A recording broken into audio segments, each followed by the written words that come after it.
All right, great. Hi, welcome everybody. Thank you all for joining us for the Affordable Housing Subcommittee meeting this afternoon. And so let's have a brief review of our agenda for the meeting today. Matt, would you mind walking us through the proposed agenda? Sure. So we have two prior meeting minutes that are up for approval. Under new business, there's a comprehensive plan presentation and committee poll exercise that will be led by Jillian Phillips. Afterwards, there's an affordable housing goals discussion, which will be led by Chairman Newman, followed by a homelessness services comparison presentation from James Shelton. Just as a reminder about the public comment process, there are no in-person comments taken as we're having this meeting remotely. There is opportunity to have submitted public comment prior to the meeting by reaching out to William High. There is also through the engage.buncombecounty.org portal a comment feature during the meeting for public input, and you can provide information to the committee through the comment section or through voicemail. So great, thanks, Matt. So I think the first item on our agenda then is to approve the minutes of the January 4th and 18 minutes. Motion to approve the minutes from the 4th and 18th of January. Second. Great. Parker, how do you vote? Aye. Amanda? Aye. I also vote aye. All right, so we come to the new business items, and the first is a comprehensive plan presentation and committee poll exercise. So Jillian, thanks for being with us, and I'll turn it over to you. Hey, everybody. I'm going to try to keep this as short as possible. I will say that this is not a complete presentation, but it is a facilitated conversation with your committee. And the purpose of that is so we can get feedback through our poll on public input for stakeholders. So the first, oops, sorry guys, I keep trying to move my, there we go. Can you all see my screen? No, right? Yes, I I can see it. You can see it? Yes. Do you see the presentation or do you see a picture of me and my son? I see the presentation. Okay, that's what I wanted to make sure. Okay, so I have dropped a link in the chat to the Google presentation, and we are going to leave it in edit view. And I am going to ask the committee members, tell them as we go through it to change between the different slides. So I just want to make sure that our committee members are all in the Google presentation and aren't having any problems accessing that. Are you guys having any problems accessing that?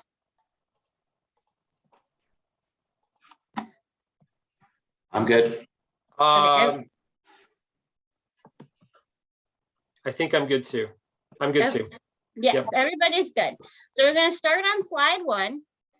And like I said, this is a facilitated conversation and not just a presentation. So you're going to want to set up your screen so you can see the Zoom meeting and you can see the presentation, because I'm going to be asking you to interact with the presentation. So I'll give you a few seconds to do that. And then when everybody has that set up, I need you to move to slide 2. So this is just our check-in to make sure everything is working for Chairman Newman and Commissioners Sloan and Edwards. We just have a really simple question. And if you could go into the presentation and answer the question. You should have received.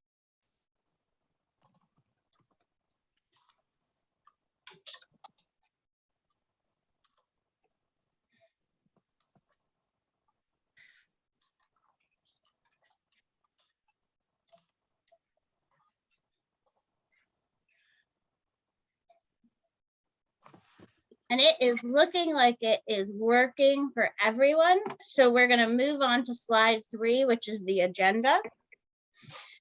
And what we're going to cover today is what is a comprehensive plan? And I'm going to keep it real short since you guys are very aware and have heard Nate and I discuss it before. A brief overview of the planning process and project timeline. And then we're going to get to the stakeholder survey component. And then we're going to get to the facilitated conversation with the Affordable Housing Subcommittee for the Affordable Housing Subcommittee to give their input for that survey, stakeholder survey. So if everyone would move to slide 4. So very short, what is a comprehensive plan? It's a 20-year vision for the county's future. It includes inclusive public engagement. It helps guide growth, and it addresses community needs and wants and identifies visions, policies, strategies, and actions. And I know you guys have all seen the planning cycle we've been showing you, so I'm not going to review that. Just again to affirm, this is a cycle, and the comprehensive plan is only one step in that cycle when the county and the commission is going through policy decisions. So if everybody would move to slide 5.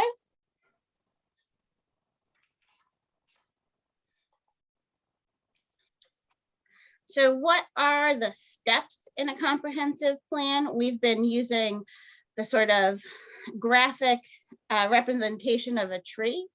Your roots are your community's issues, needs, wants, and ideas, which we identify with that public input.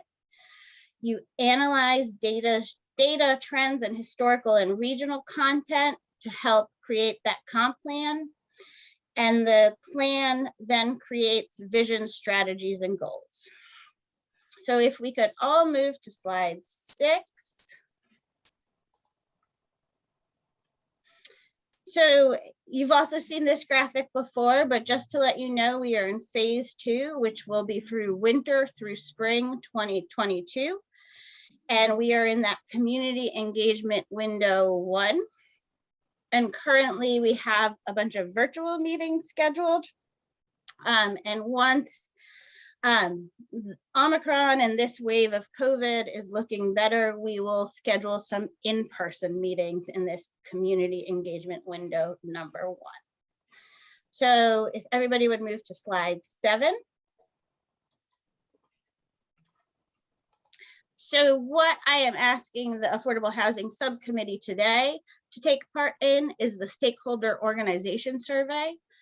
We have a request out to 172 groups and organizations, our community groups and our community centers, and then Buncombe County boards and commissions.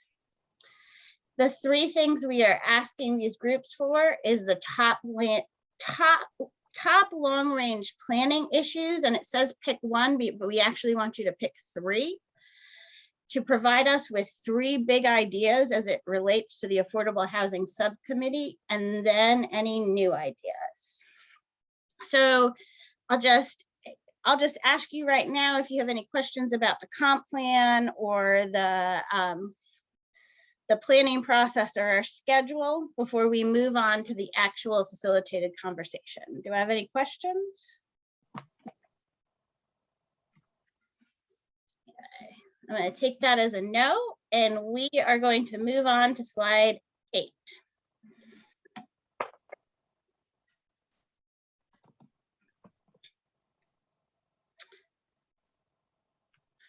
So since there are only 3 of you on this subcommittee, this is our first question within the stakeholder survey. And what are the top long-range planning issues that the county should be addressing in the next 2 decades? And both Chairman Newman and Commissioner Sloan have done this, but it's going to be a little different because there are only 3 of you. If you would all take 2 red dots and move your dots to the 2 you think are the top long-range planning issues. And the other thing is, if there is one you feel like is missing, you can, on the other card, add a long-range planning issue. Jillian, thank you. I guess what the first and last time I did this on the climate committee, I was thinking about this in my capacity on that committee. Should I be thinking about this as a Yeah. housing committee member? Yes, you should be thinking about this as an affordable housing committee member.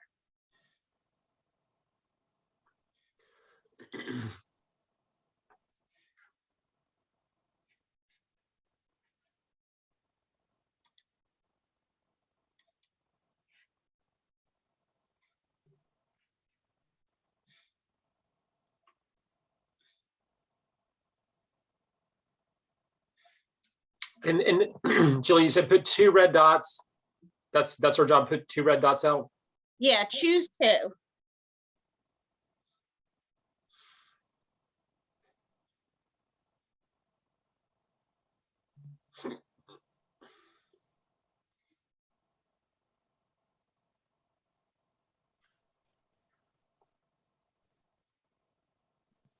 Or remember, because as you guys remember, the environmental subcommittee chose to add another long-range planning issue, so you can do that. I've done something to one of these dots that is, I don't know what I've done. Do you, It's- It's like, it is fine as long as it ends up on the, It's- did you want it on the planning for growth one? yep. Okay. Okay, there it's now, it's like covering up the entire thing. I don't Here, know how that happened. I'll make it a little smaller. Thank you. There you go.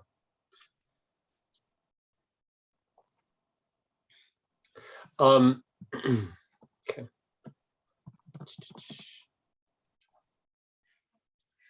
So it looks like, Commissioner, just let me know when you've completed, or if you need help moving a dot, I can help you move a dot.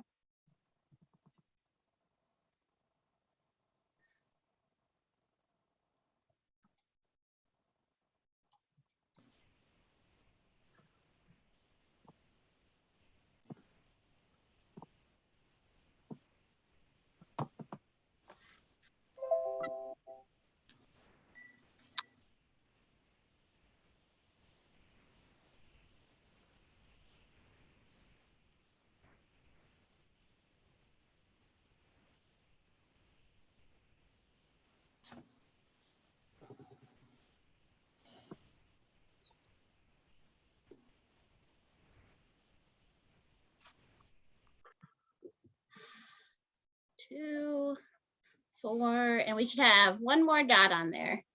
You would all vote for 2.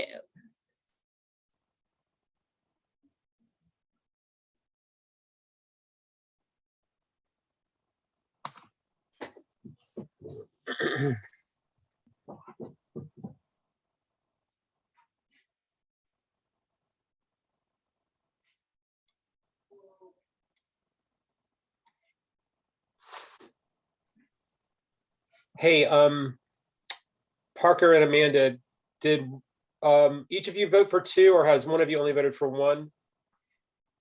I did 2. Okay, Parker, did you vote for 2? I put one on planning for sustainable infrastructure and one on planning for growth. Okay.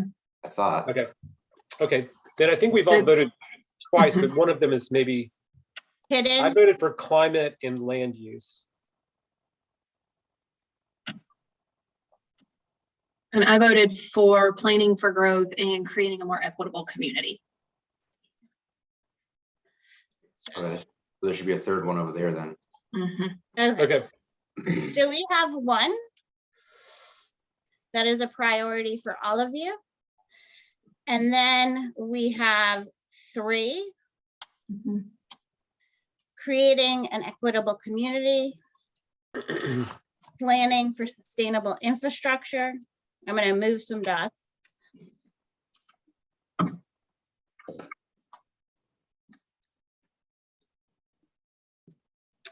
And planning for climate resiliency and hazard mitigation. So now I'm going to ask you to vote again with the green dots for 2 of these. We're trying to get to 3.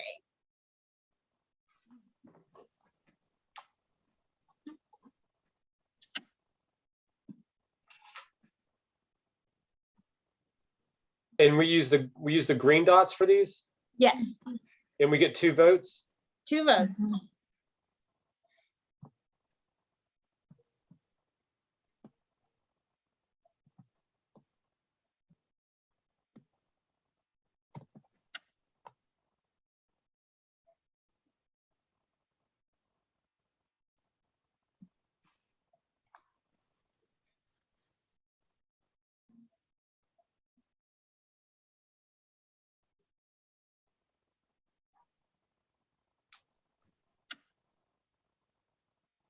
Hmm. And if you need help moving a dot, let me know.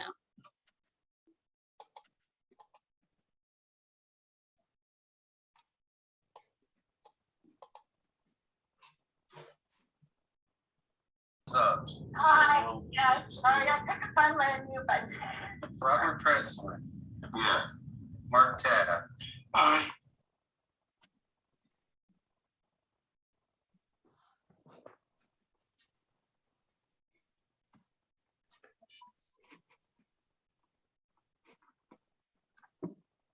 All right. Parker, Amanda, have y'all both voted twice? Yes. Okay. So it looks like from the dots, creating a more equitable community, and then planning for climate resiliency and hazard mitigation. These are your 3: planning for growth, creating a more equitable community, and planning for climate resiliency and hazard mitigation. So those are your 3 for top long range planning issues. And if everybody would move to slide 9.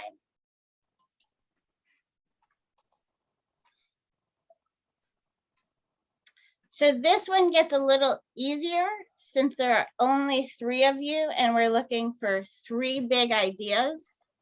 So I'm going to ask, and again, this is related to the Affordable Housing Subcommittee, not the county as a whole, but Affordable Housing Subcommittee. I'm going to ask each of you to pick a white square and give me 1 big idea.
Okay, so our 3 big ideas are: create strong enough incentives so that 75% of new large developments include affordable housing, workforce housing, and inclusionary zoning.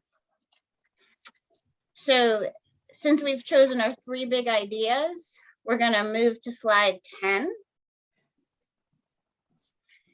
And this is just your chance to provide any new ideas. So provide examples of new policies, programs, or projects that could be included in the comprehensive plan and would support the advancement of your organization or group mission.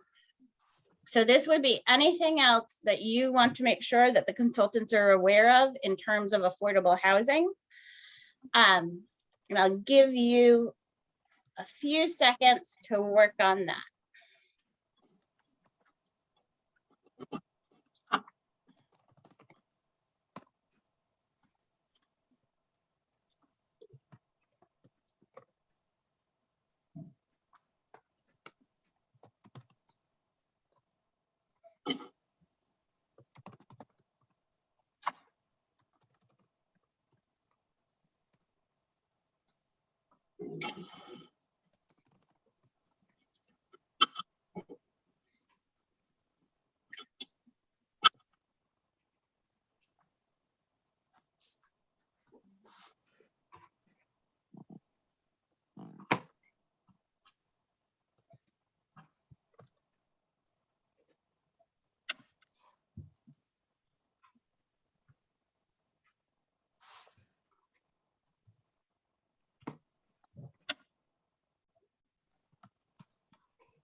Jillian, I'm not sure what's happening on my end, but I had also started something on short-term rentals. So I'm not getting anything to type in right now. I'm sorry. Do you want to tell me what it is and I'll type it for you? Or you can email me later. Yeah, let me do that because nothing on my, everything's frozen up. I'm really sorry. That's fine. It's sometimes if you exit out of it and then click the link again, it might work. Thank you. Let's try that.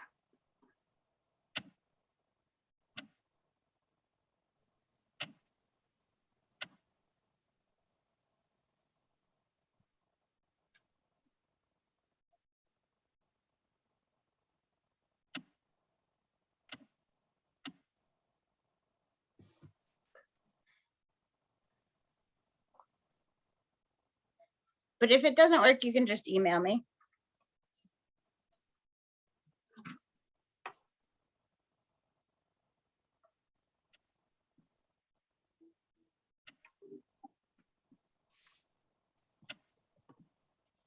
And how many do you want us to do of these? You can do as many as you want. There is no limit for this exercise.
So it looks like we've reached a lull. Oh, no, we're still going.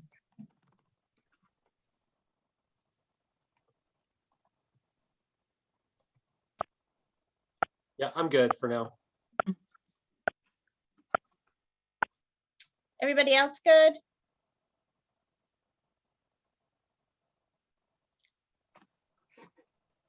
I'm gonna take that as a yes.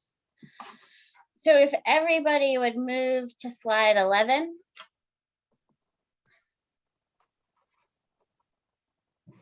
So our next step is we're using our new public input software to gather and all this data. So I'll input your group's data into public input.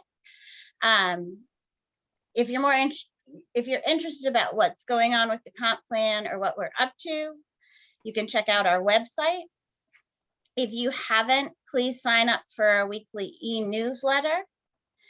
And I would strongly encourage you to attend one of our public input meetings. Again, they are virtual right now. So we have one on February 10th. We have one on February 24th that we are going to try to focus on youth, and we're going to try to get as many middle, high school, and college students to attend as possible. Then we have one Monday, March 14th, and Saturday, March 19th. And if everybody would move to slide 12, and I'm going to stop sharing my screen. You guys can see this is the comprehensive planning team. And if you have any questions, reach out to us. And I'd also like to note that our new intern from Virginia Tech has joined us, Griffin Kearns. So if Griffin, if you would just share your screen. But he's not there for some reason, but I just wanted to introduce you all to Griffin, who has been a great new addition to the planning department. And at this point, unless you guys have any other questions, I can hop off on here and you can continue on with your agenda. Any other questions? All right, I'll turn it back over. Oh, sorry. Thanks, Julian. Thanks, Gillian. Have a good afternoon. Thanks, Jillian. Bye, everybody.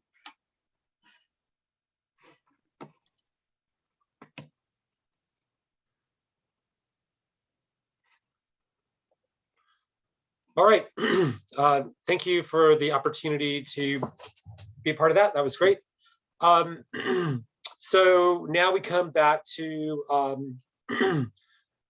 discussion about the affordable housing goals, which we've been spending a lot of time on in our recent meetings. So we're going to have a conversation with the county commissioners this afternoon at the information briefing meeting. So not asking for any vote from the commissioners, but basically just, you know, kind of providing an update and report to them about these draft goals that this subcommittee has been working on. So basically just wanted to have a little time here to just have our committee huddle to see if there's anything else we need to talk about or ideas to discuss prior to and in preparation for the commission discussion this meeting. Maybe just really quickly, the staff have worked to edit the presentation from the last meeting. It has been, as we talked about, it's been slimmed down some. It goes into, you know, less detail about each of the different downtown properties and Ferry Road property, some of the existing county-owned properties that we intend to go through a redevelopment process on. So it's less detailed about that. But let's just kind of walk through it real quick and then just see if there's any items that any commissioners want to chat about further. So we're prepared for our discussion this afternoon. All right, so this first slide just kind of talks about the housing needs assessments in the community that we're all familiar with and have looked at before. So next slide. These are the housing goals that we've been discussing. So this includes the 1,500 affordable rental, 400 home ownership for 400 home ownership,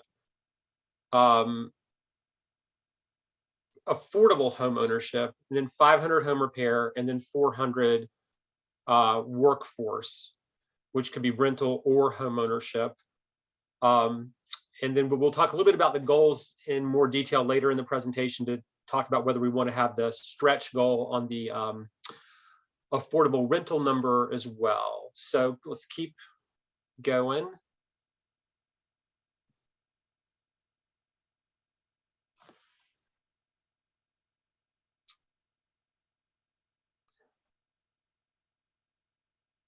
All right, and so I'm sorry, just this, Sybil, was this slide changed a bit?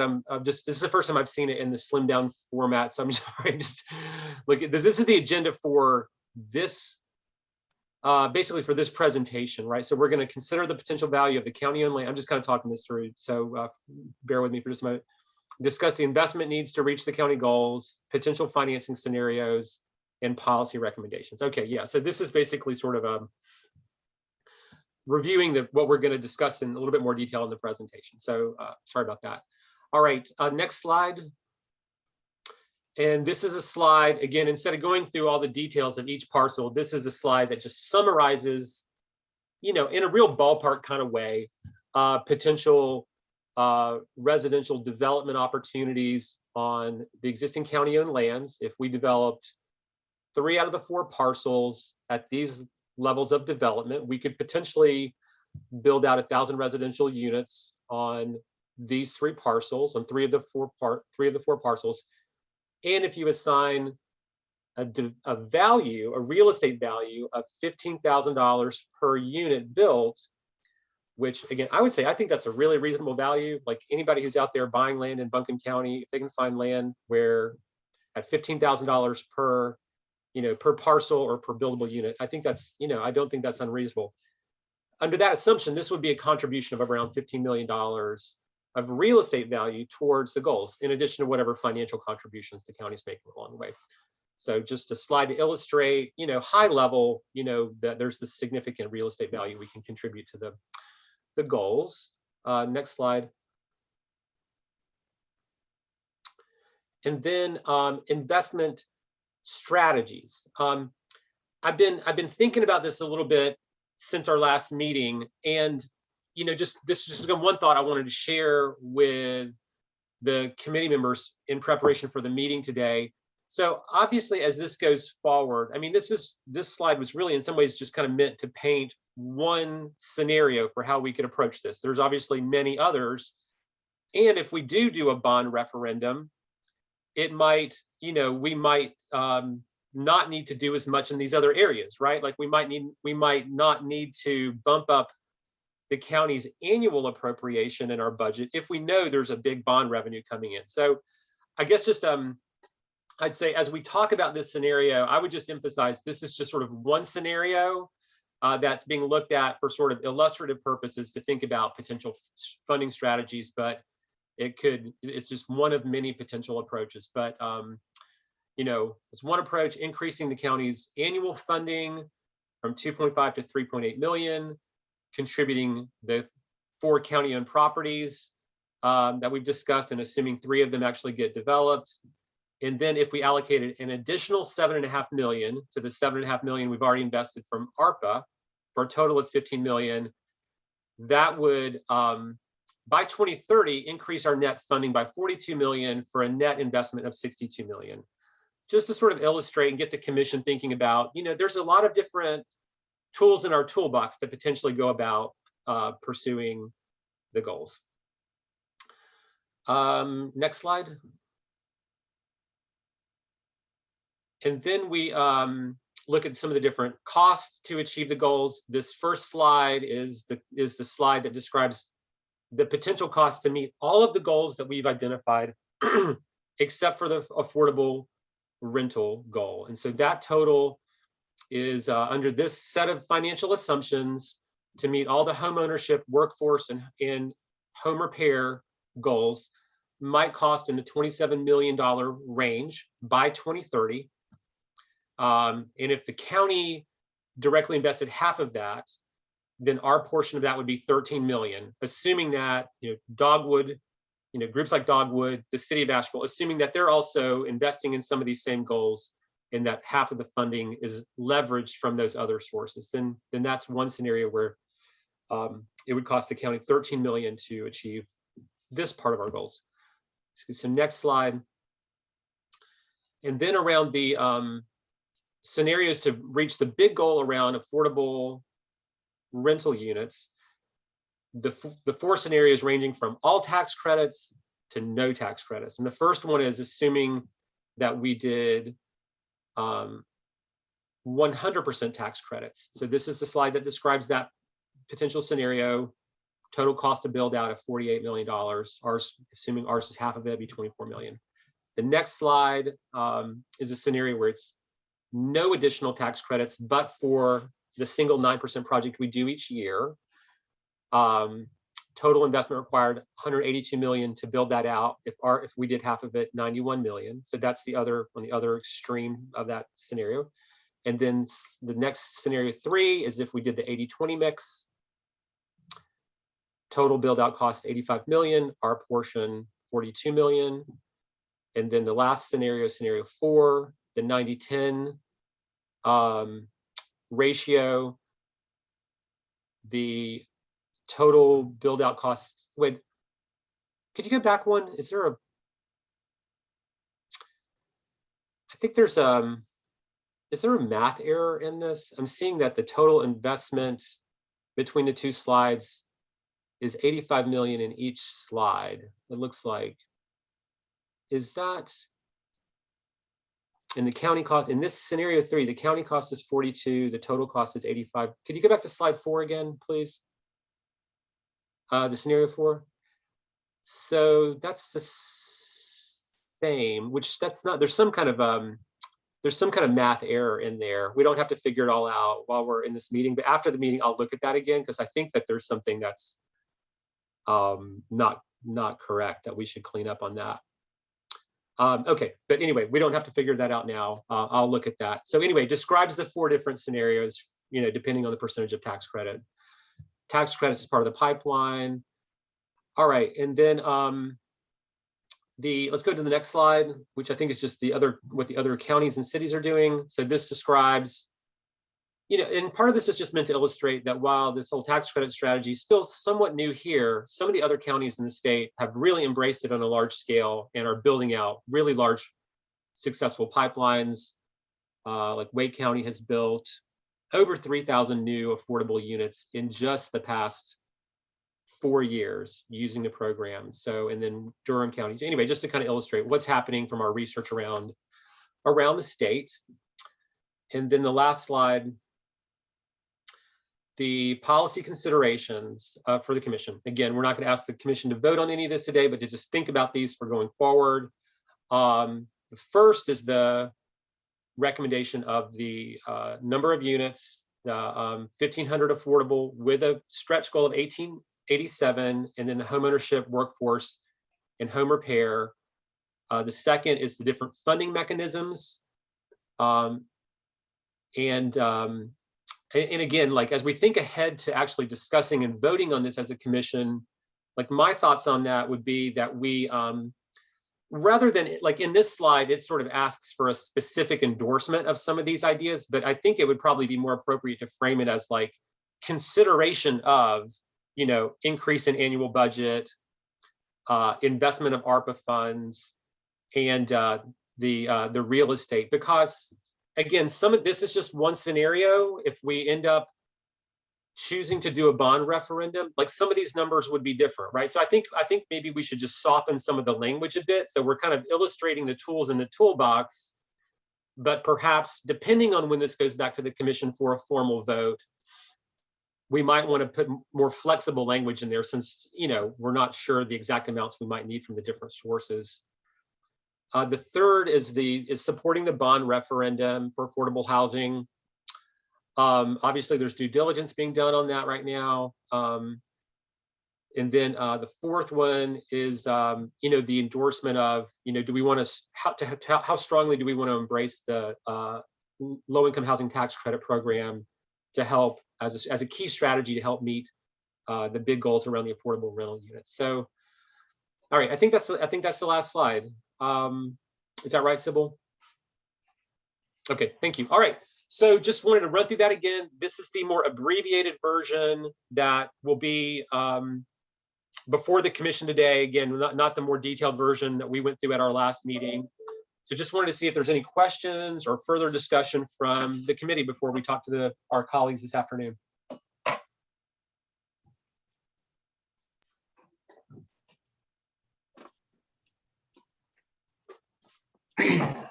I guess, Brownie, one thing I wanted to bring up, maybe we wait to see if there's any more comments or questions about the content of this presentation and what we tell our colleagues. But I guess one thing I wanted to bring up to see if we wanted as a committee to memorialize is that it kind of enhanced stretch goal for rentals. I think we voted as a committee so far for the 1,500. And I guess in my mind, over the last couple meetings, seeing that we, can in theory meet these goals even without a bond, and given the financial benefit of potential county properties, it just seems all of it's good news that these goals seem achievable, and I guess in a best case scenario where we're really bringing on the partners we need to build LIHTC housing and substantially scale that up, that kind of that stretch goal as illustrated, I think it's 1,800, seems plausible too. And perhaps as a committee, we'd like to memorialize that and formally adopt that as a kind of a 1,500 to 1,887, I think is the number, range of a goal. That's my suggestion, and I guess something I would make a motion to do if appropriate. Sure. All right. Good question. So, I think that's I'm basically kind of thinking along the same lines. I think keeping the 1,500 number in there is good, right? So that is a clear goal, and if we meet that goal, then we can,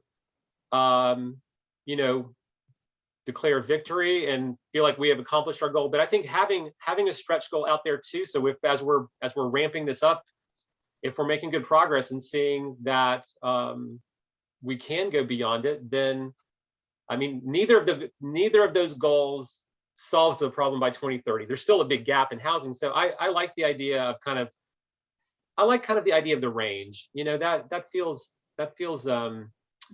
like a way to set something that we're really serious about achieving, but also keeps us kind of hustling and pushing and doing all that we can along the way. So I like that. In a way, maybe my only question, I know I'm the person who threw that number out there, like the 1887. If we do use that number, I'm sure people are gonna be like 1,887. Now, are you sure that's specific enough, right? So I don't know, maybe we use that number just so people are like, wow, they've got a very specific number. I don't know if we wanted to round that, I guess that was my thought. Maybe if we wanted to round it, because obviously that's just based on, like a very high level kind of financial scenario planning kind of process, using a bunch of different numbers, some of which will probably end up being higher and others lower than what's in that one scenario. So, if we wanted to say 1850 or something like that, just so it doesn't seem like such an off we don't have to spend time talking about where that number came from. I'd be fine with that too. Yeah. I mean, what are your thoughts, Amanda? I'd be okay with that as well. I do have a question about the county-owned property, Brownie, that came up when you were speaking. I want to make sure that we're thinking also about other county-owned property. We keep, it seems like, zeroing in on these specific four, and I know we're already making some movement with some decisions and due diligence on Ferry Road. So just making sure that if we're gonna look at county-owned properties, that we're gonna look beyond Cox, Woodfin, and Valley as well as part of this work. And again, I think that gets back to some of the conversation we had 2 weeks ago about ensuring that there's affordable housing across the county for folks who need and want affordable housing options, and that it's not just concentrated within the city.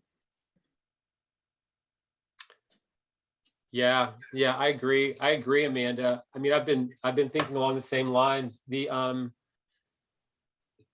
So if we wanted to include some language around just encourage, maybe if we want to have language sort of saying encouraging, consideration of other potential public owned lands for the future. Yeah. I mean, I know that we only have the bandwidth to look at so much at any one time.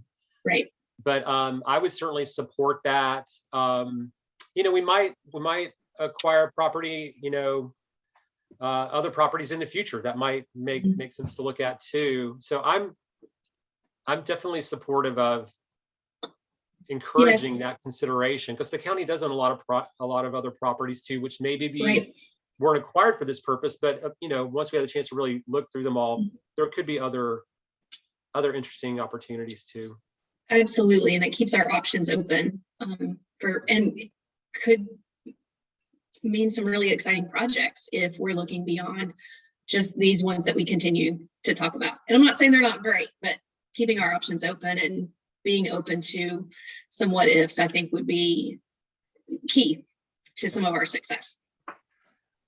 Kind of related to that too, Amanda, the other similar idea that I have really, kind of like warmed up to more as we've kind of thought about these issues since last fall when we started the ARPA funding allocations process. One of the internally developed county proposals to the commission was the idea of utilizing some of our Recovery Act funding to actually go out and acquire new properties for the specific purpose of affordable housing developments. Right. And I was initially not really supportive of it. But, you know, in a way, kind of going through, sorry, I'm gonna close these first. Going through this goal setting process and kind of strategy development process, to me, has actually made me a lot more open to the idea, because now that we have these draft recommendations, I feel like we could be in a lot better position to have like our staff, our planning staff, and whatever, you know, real estate professionals they work with, go out and look for properties with like these really specific goals in mind, you know, to help.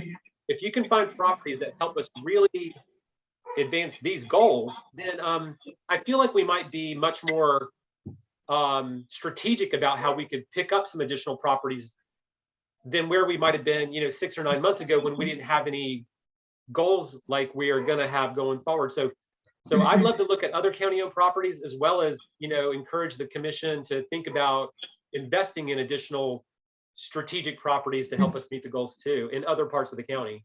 Absolutely. I think that's a great point, that we did have that application and the timing could be really good. So I would absolutely support digging in a bit deeper to that, as it helps us meet our goals.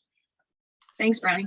Yeah, and it could help that goal of having properties, you know, in different parts of the county, because it is it's a countywide need, and so and who knows, maybe we go through a process and we don't find a lot, but I don't see a lot of downside in at least, you know, seeing what the planning department or whoever they would want to partner with, like, see what properties might emerge and have our group have a chance to deliberate on it. I think it speaks to the fact that it opens up too, that we need all kinds of housing for all kinds of people. And this to me really gets to the heart of that. Again, it just opens up our options. Well, we will be talking about ARPA funding this afternoon. So there'll be some space there too, where, you know, and I mean, unless y'all wanted to build a recommendation into our, although no, that doesn't really make sense, because today we're not going to be making any specific recommendations today. So probably on that point of like buying more land, we should, we can talk about it this afternoon as committee members. And then as we get closer to actually presenting this for a vote, we can think about whether we add that, whether it might make sense to add that to a goal, as well as the language you have, Amanda, around exploring other county-owned properties. But that'd be great. So Parker, you were making a motion on the range number. Would you be willing to amend that motion to add the language just around encouraging analysis of other county-owned properties in the future for housing potential? Yeah, absolutely. If I need to make that in the form of a motion, or should we just kind of edit your third bullet here under point number 2? In terms of policy considerations. Why don't you make it as an amended motion? Okay. And then when we, because we're going to update this slide for when it actually goes to the commission for like an actual vote in the future. But if you make it as a motion, then we'll make sure that language is then incorporated into this slide as it's updated for future presentations. Okay. Yeah, I guess, yeah, in the form of a motion, I'd move that the committee adopt a rental housing goal in the range of 1,500 new units, stretching to 1850. And in addition to that, we continue on a path of analyzing our downtown publicly owned properties, as well as analyzing and reviewing further county-owned properties across the county for the purposes of affordable housing development. I second that. Excellent. All right. Parker Sloan, how do you vote on this motion? Aye. Amanda? Aye. All right. I also vote aye. All right. Good stuff. Anything else we ought to discuss before the meeting this afternoon? My plan was just to kind of walk through the slides, and then we'll just kind of open up for discussion. Obviously, I encourage y'all to please add anything that feels like hasn't been captured, or just any other thoughts on it. And then we'll just see what questions our colleagues have for today. And maybe they'll have a lot, or maybe they won't have any, and it'll be pretty short. So we'll see.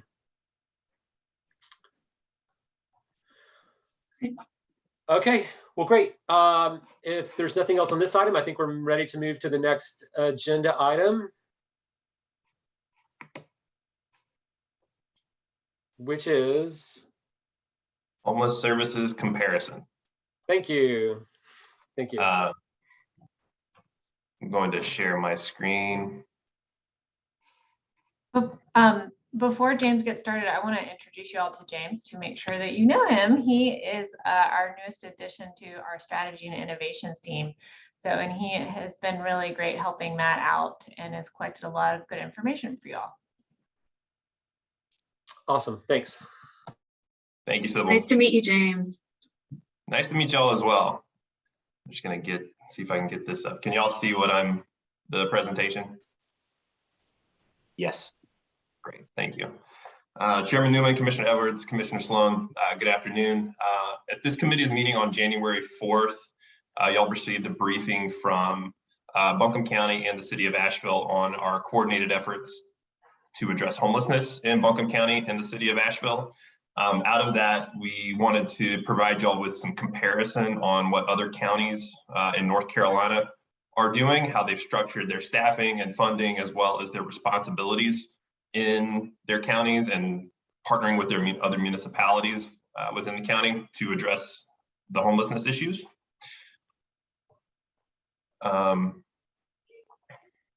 We looked at Buncombe County, looking at the point in time counts from 2020.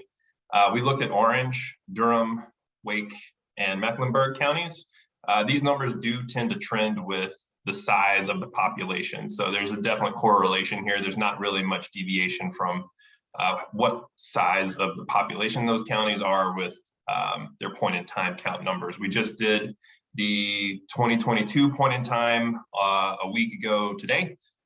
So we'll be getting that data back from HUD, hopefully by June this year. So we'll get some new data coming out in the next few months.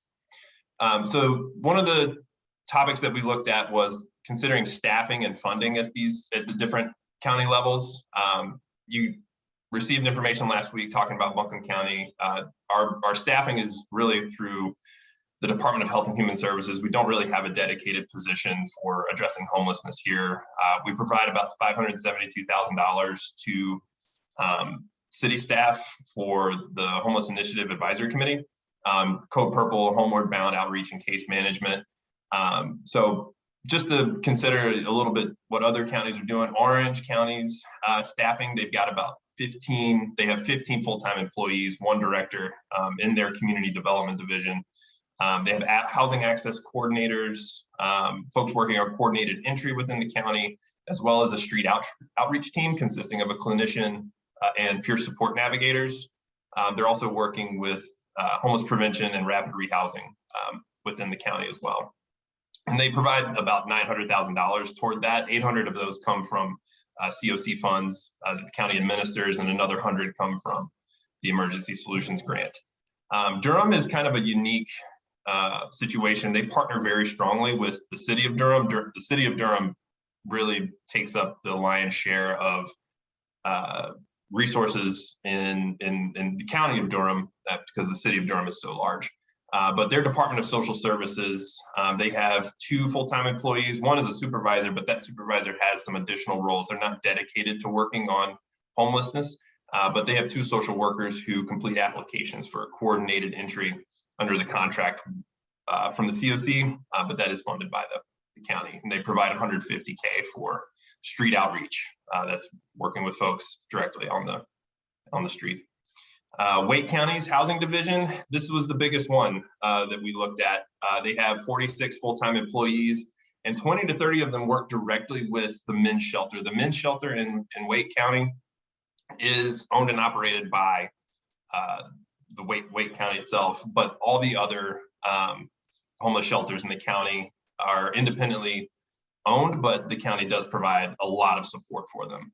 Wake County also has a street outreach team. They have a coordinated entry team within the county, and they put about $5.7 million directly toward homelessness services to fund this and staff the men's shelter and provide funds to all those other county shelters within Wake. Mecklenburg County, Charlotte, they have the Homeless Services Department with 31 full-time employees. They fund that with $3 million from HUD and $6.2 million directly out of Mecklenburg County funds. So we looked at how they're partnering with other municipalities as well as partner organizations for the leading of their continuum of care. Buncombe County, our lead organization is the city of Asheville. The county appoints members to the joint HIAC, the Homeless Initiative Advisory Committee, and we assist with funding staff to that committee, and we oversee some county funded contracts. But we really let the city kind of take the lead on homelessness response here. Orange County has the Orange County Partnership to End Homelessness, and that is housed within the county's Community Development Division itself. They have an MOU with 4 municipalities within the county who all provide funding, but the county pays 40% and the other municipalities contribute the remaining 60%. As I mentioned a minute ago, in Durham, City of Durham is the lead organization for the Continuum of Care efforts. The county provides funds and to help for coordinated entry under that COC contract. In Wake has a really unique way of coordinating their continuum of care. They have the Raleigh-Wake Partnership to End Homelessness. And the county's role is they participate in the COC, but there are over 30 public, private, and nonprofit organizations that are a part of the COC. And that includes the City of Raleigh, Town of Cary, Alliance Health, and the Salvation Army. So it's a unique way that they've found to pool resources. You saw that Wake had one of the largest point in time count numbers. So they're really working in tandem with a lot of organizations, not just governments, to run their continuum of care. Mecklenburg took over the COC lead from the city of Charlotte about 2 years ago. And the county's role, they work with coordinated entry through their 211 service. The next thing that we'll talk about is working with street outreach and low barrier shelters. We know that in Buncombe County, we fund our PAC library outreach and a lot of other efforts through Homeward Bound. We have several shelters available, but they're not funded by the county specifically. They have other funding sources. In Orange County, they have a 4-person in-house outreach team. Like I mentioned a minute ago, that's 1 clinician and 3 peer support navigators. They have 1 low barrier shelter that's run by the Interfaith Council that's available in the county, and that shelter receives funding from HUD independently. In Durham, again, unique consolidated services structure with the city. They don't actually have a low barrier shelter, but there are 3 homeless shelters in the county, aside from low barrier ones. In Wake, Wake County has an in-house outreach team, and the county funds most shelters, low barrier shelters and transitional housing. The county supports hotel conversions for low barrier shelters, and they use that as a tool for permanent rehousing. When we spoke with Wake County, the Wake County Housing Director, they really harped on how that was a big pivot for them over the last few years, was throwing a lot of support into those hotel conversions to increase the number of shelter beds. In Mecklenburg County, they have partner organizations that provide outreach, and the closest option for low barrier shelter is run by a partner organization called Roof Above, and they have a 200, 300, and 500 bed capacity shelters. And the last the last responsibility that we'll talk about are their white flag, code purple, depending on which county you're talking to, they call it different things. We call it code purple. Most folks, other counties call it white flag. In Buncombe County, we activate this on nights when temperature is activated, when temperature is expected to be less than 33 degrees. And the county and city jointly fund 2 participating shelters, but there are many other providers that help to address code purple nights. In Orange County, their white flag shelter is open continuously, November through April without regard to temperature, and that's operated by their Interfaith County Council Community House. In Durham, it's also open continuously January through March without regard to temperature, and it's first come, first served. They have 20 beds, but medically vulnerable folks are given priority. They also provide hotels for families during white flag nights, 15 to 20 rooms if that's needed. And that's all run by the Continuum of Care with the City of Durham, services funded through the City of Durham. In Wake, it's open on nights when temperatures are expected to be below 35 degrees, and that response is led by separate partner entities like St. John's Metropolitan Community Church and the Salvation Army. In Mecklenburg, it's open on nights as determined by their emergency management department and shelter task force. We didn't really find a firm policy that Mecklenburg has in place based on temperature, but it's in coordination on an ad hoc basis with their emergency department. And the county partners with other municipalities to operate several expanded shelters through Roof Above and the Salvation Army Center of Hope, as well as at high schools and recreation centers as needed.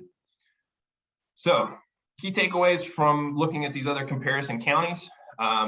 County organizational structure, funding, and staffing, it varies. A lot of these different counties have found different ways to approach this to meet their needs and abilities. But all comparison counties provide and fund homeless response within the county. Coordinated entry is provided by each comparison county. And the Continuum of Care leads vary as well. So when we looked at the Continuum of Care a second ago, we mentioned the Continuum of Care is sometimes housed within the county, sometimes led by the city, or they have their own partner organization created with over 30 other organizations participating, like in Wake County.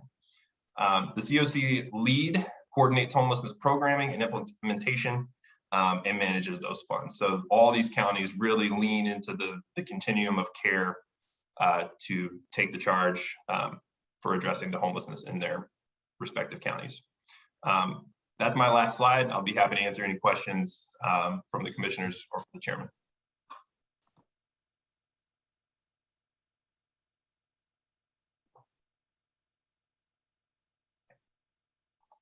James, I want to ask a question. I think it was one of the first things you said regarding the chronic homelessness census that was just conducted. Did you say we won't get those simple raw numbers until June? Is that your understanding? Yes, sir. That's my understanding. And the point in time count happens every year. It's always in January. The data is collected by the Continuum of Care in that county, or wherever the point in time count is occurring. And then those numbers are usually submitted to HUD by April, and it takes a couple of months for them to compile the data into a report.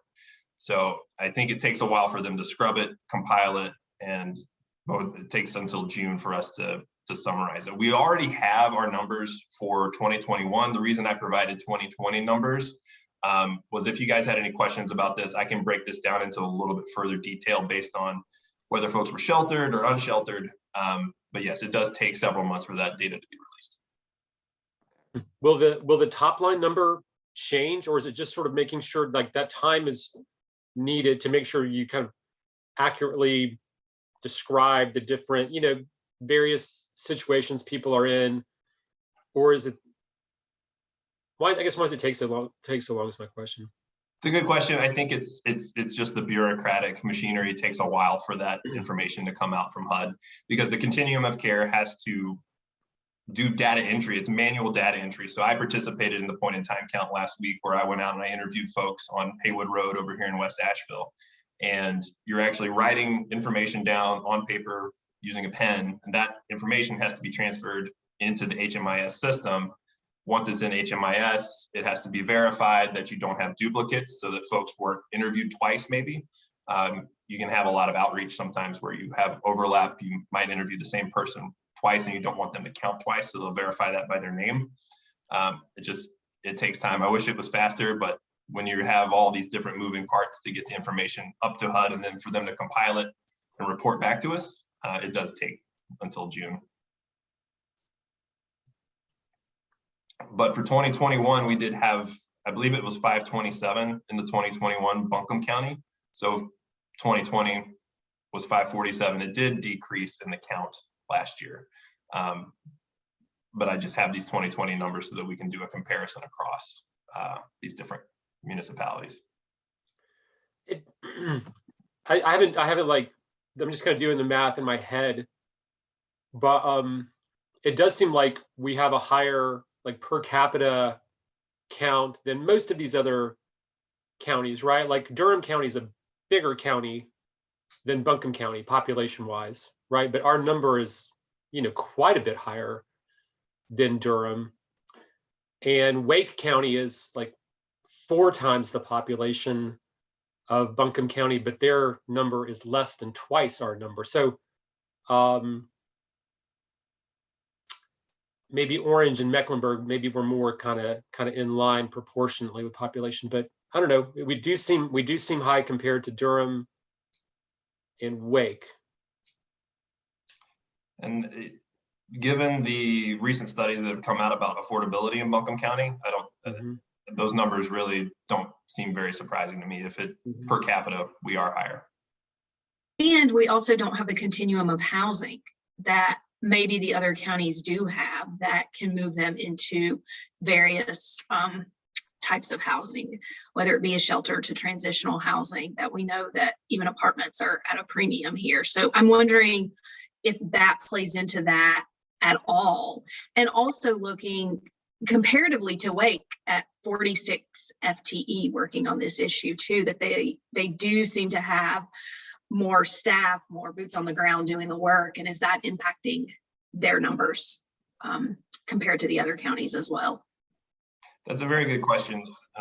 We can certainly do some trend analysis if y'all would be interested in seeing some compilation of data looking at maybe the last 4 or 5 years. We'll definitely be able to have some interesting insights coming in June with this year's data coming out. But we can do a little trend analysis for you guys as well. And commissioners, I'd just like to add, we're, every county's different, situated differently. And I think we're a bit more like a regional hub for this area, whereas some of the other counties, they're clustered together. So we're kind of the place where folks come for services. The other item I want to point out in this data is the veterans population. As Emily pointed out when she presented, we do have a very large veterans population. So just take that into consideration when you're doing those percentages. Those are great points, Sybil. Thanks. Yeah, the triangle probably shares services to a certain degree. Yeah, I guess I'd love to see some trend analysis and I guess see if the data suggests a correlation between these counts and the quantity of employees and the quantity of dollars that these various counties invest in this issue, and see if there's hopefully a correlation and a trend there that suggests some solutions. Commissioner Sloan, just as a response to that, staff has already started looking, at what are the subpopulation pieces of information, right? So while Buncombe County has 547 individuals in the point in time count, what % were unsheltered versus in emergency sheltering versus in transitional sheltering?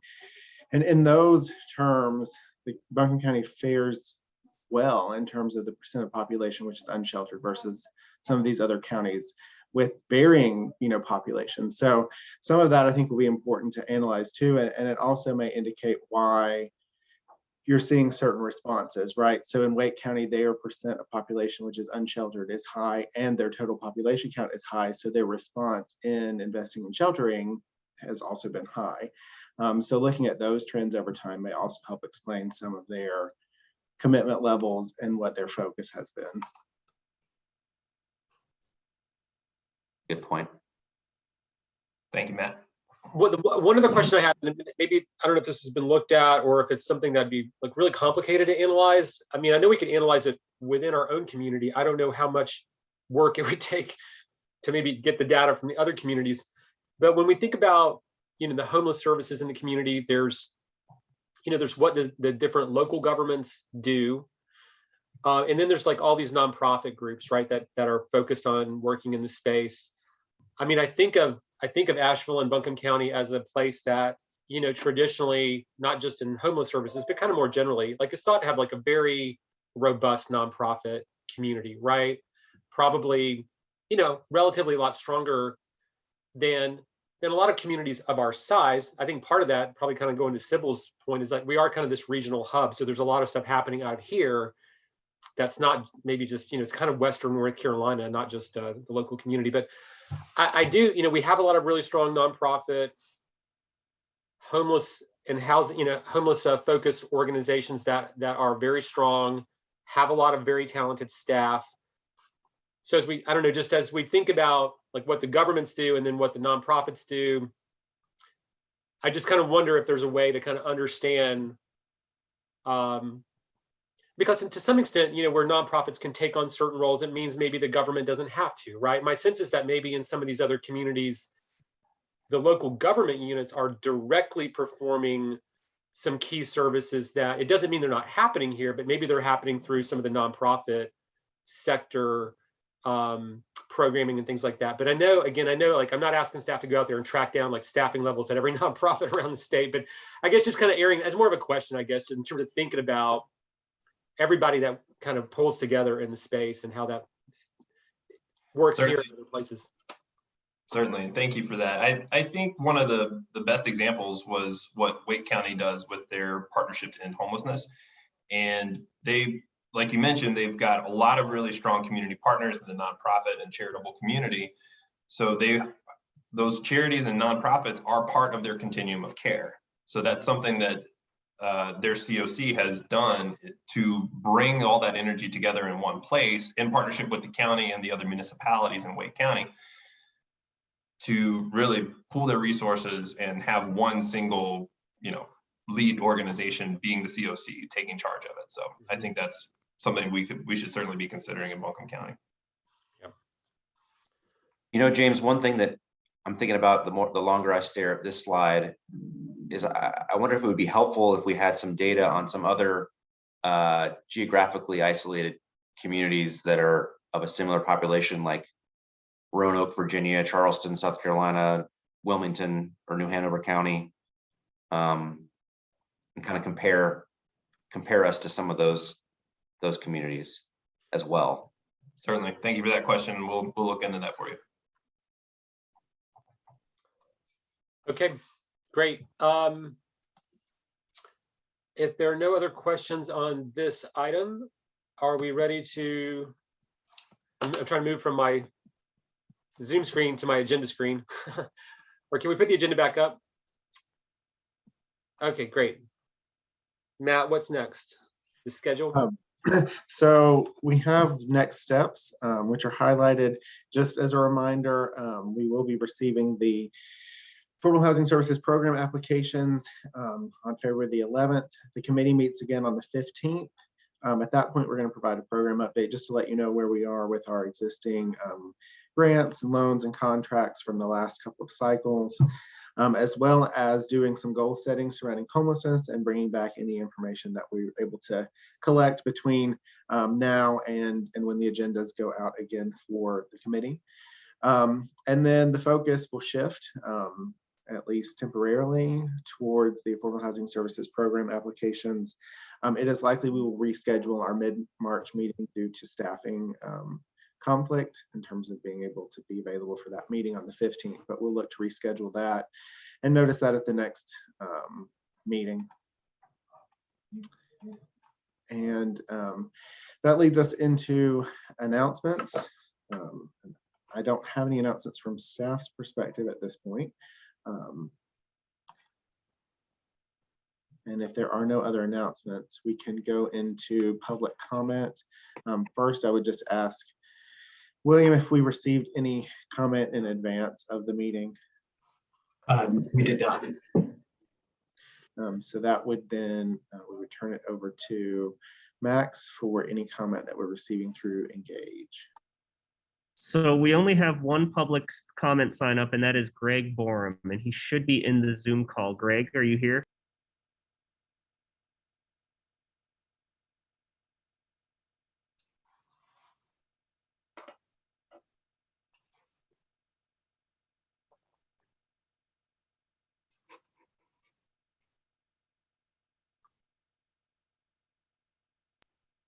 I don't hear him, but if you are Greg or anyone watching on public input and you want to provide comments, you can do so on the public input portal after this meeting ends. Greg, if you get through to us, we'd love to hear from you. Although I will say, Greg is such an articulate and consistent and on-message person. I'm confident part of what he would remind us is that while we need 1-bedroom and efficiency apartments, don't forget about the 2 bedrooms and 3 bedrooms for families with kids. So He just logged into the Zoom call. So Greg, if you're listening, you can speak now for public comment. Thanks, Brownie. You read my mind. Yeah, if anything, at least I'm consistent. Yeah.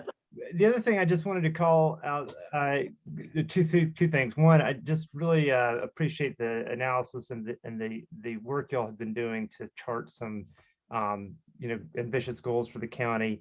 I was looking back at, I believe in 2018, we had done some advocacy with the county commission to try to position y'all at what was then about a kind of 1% or property tax equivalent for putting it to affordable housing, which at that time would have been about a $3.5 million a year allocation for housing. And so I'm really excited to see y'all talking about a consistent general fund allocation in that 3.6 now I'm forgetting what the 3.8, 3.6 with that inflation adjuster. That's something we've really wanted to see, and I'm just really grateful that y'all are considering that.